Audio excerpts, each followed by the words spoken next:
We've got no state income tax, a great outdoor lifestyle and lots of free activities. You know, it makes Tampa Bay really a wonderful option to consider. But what expenses haven't you got on your radar? What's the true cost of living actually looking like right now? That's the purpose of this video. We'll even cover information about what we actually pay for things. So let's get started.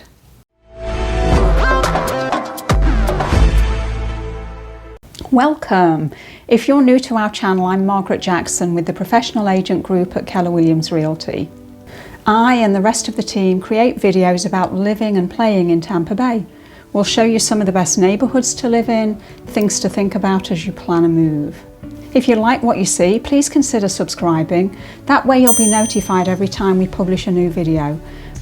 And if you're thinking of relocating to Tampa, we are licensed real estate agents. So you see that number on the screen, feel free to reach out and we'd be delighted to assist you with your transition either into Tampa Bay or from another neighborhood within Tampa Bay. Okay, so let's get started with the elephant in the room right now, the cost of housing. You know, the cost of housing here has risen substantially. It seems like everyone decided to call Florida and Tampa Bay home as soon as lockdown started, but quite honestly, we are thriving here.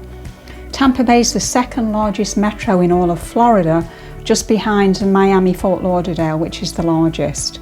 Tampa's also the 18th largest metro in the entire US. And when you compare housing prices and cost of living to some of those other major metros, we're actually still looking very affordable and might give you more bang for your buck. The majority of our communities are within about a 30 to 45 minute drive of the city of Tampa.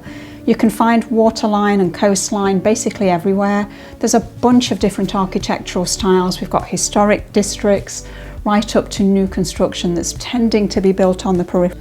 If you want information on neighborhoods and suburbs, check out some of the neighborhood tours and look out for more to come. We're going to show you around different areas. Okay, so let's say that you're good with housing prices. What else do you need to consider? Well, that summer heat often has people worried about energy prices, and depending on your home, that cost can vary a lot, and it's always a good idea to ask the seller for the range of what their power bills look like. So for example, we live in about a 2,200 square foot home built in 2018. We've got great energy efficiency and our bills range from about $80 in winter up to about $150 to $200 in the summer. If you're in an older home, get an energy audit by the power company. They'll come out, they'll do an audit and tell you the biggest wins for that particular home. Things like adding attic insulation, double pane windows, making sure that your AC and ductwork are sealed. So in an older home built maybe in the 80s and 90s, bills can run from a low of about $150 to $200 in winter to a high of $250 to $350 in August, sometimes even higher. One of the costs in Florida that can be completely sticker shock is flood insurance. So on the one hand, it's great to live with easy access to the water. On the other hand, it does mean flooding can be a risk. And if you've got a mortgage and you're in a flood zone, flood insurance is going to be required by your lender. Now, floodsmart.gov is a great place to verify the flood zone of a property or area, and you do have to pay attention to flood zones. You can reference the city flood map and it will show you a specific address you're looking at. If you're located in an X flood zone, flood insurance isn't required, but it can still be recommended. For that, we're paying about $500 a year right now. Now, close to the coastline or in a flood-prone area, that could run from anywhere $2,000 to $8,000 or so. And that's one of the many things we help our buyers with finding out all the details of, as the elevation of a neighbouring home or even within a neighbourhood can vary a lot too, and so can flood quotes. While we're still talking about homes, let's talk about property taxes. We do always suggest checking out the actual cost on the property appraiser's website. Reach out if you need help and I'll put a link to that in the information below. Typically though, just calculate it as about 1.3% of the value of the home. So for example, on a $500,000 home, you can expect to pay about $6,500 plus or minus on property taxes every year. If your home is your primary residence, you can claim a homestead exemption, and homestead exemption deducts $50,000 off of the tax assessed value of the house. It knocks about $800 a year off your property tax bill, and then moving forwards, the assessed value of your house can't go up any more than about 3% a year.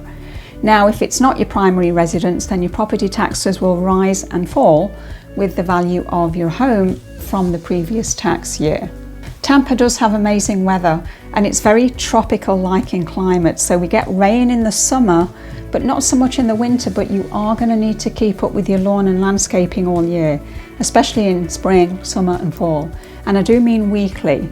And while you can do it, if you don't want to, it's typically going to cost you about $100 to $130 a month for a basic yard service. And that's not likely to include hand pulling weeds. Those things can grow up to a couple of inches a day, especially in summer when it starts to rain. So lawn and shrub pest control is also a must. That can run you about $30 to $40 a month. And for inside the house, with termite stations outside and interior pest control, expect to pay about $75 to $80 a quarter. With the climate, we do see ants and roaches, mosquitoes and other pests. Good idea to have that on your radar for your budget. What about swimming pools? Yep, lots of homes in Florida do have swimming pools. They are pretty common. If you do have a pool and you want someone to maintain the chemicals and clean it weekly, it'll run you about $100 to $125 a month.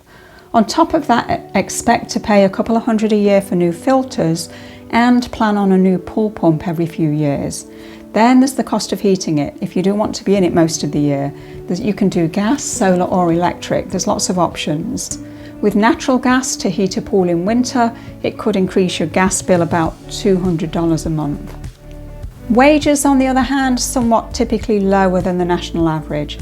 Keep in mind here though that we don't pay state income tax, which could be 6, 7, 8, 9 or even 10% in other states.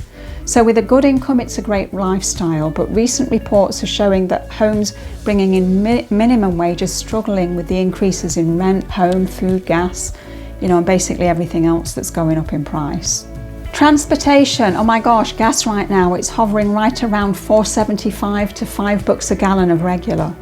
We don't have very good public transport. It's very poorly integrated, especially at the county lines. So either bet on your own car or Uber and Lyft.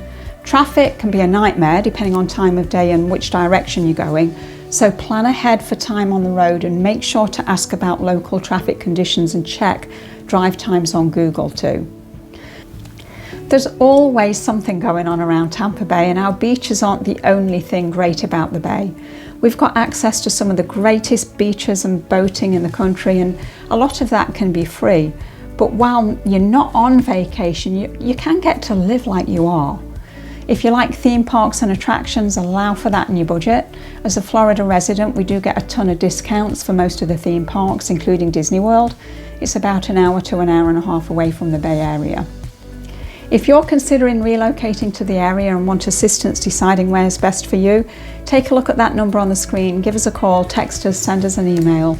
We can even book you a personal Zoom session with either I or one of the team members, and we'd love to help you with your move either into or around the Tampa Bay area. Thanks for watching, and we'll see you on the next video.